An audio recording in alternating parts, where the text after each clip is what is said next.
நீங்க எதிர்பார்த்த அந்த நாள் வரும். எதற்காக ஜெபிச்சீங்களோ, எதற்காக அழுதீங்களோ, எதற்காக கர்த்தருடைய பாதத்துல உட்கார்ந்து இருக்கீங்களோ அந்த நாள் வரும். கவலையே படாது. கர்த்தருக்கு காத்திருக்கிறவங்க எப்படி தெரியுமாங்க இருக்கணும்? ஏசாயா 40:31 வாசிக்கிற எல்லாத்துக்கும் தெரிஞ்ச வசனம் தான்.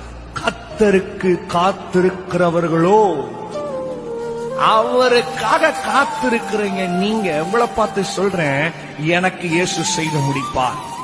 அந்த மாதிரி ஒரு உபத்திரவமான நேரம், ஒரு அழுகையின் நேரம், இல்ல ஒரு அவமானத்தின் நேரம், இல்ல நீங்க எதிர்பார்த்த காரியங்கள் நடக்காத நேரத்துல என்ன தெரியுமா சொல்லணும்? காத்திருக்கிறேன், எனக்கு கர்த்தர் செய்வார். கர்த்தருக்கு காத்திருங்களோ, புது பலனை அடைந்து ஒரு புது பலத்தோட காத்திருக்கணும். நீங்க காத்திருக்கிற டைம்ல தான் சோர்ந்து போயிடுறீங்க.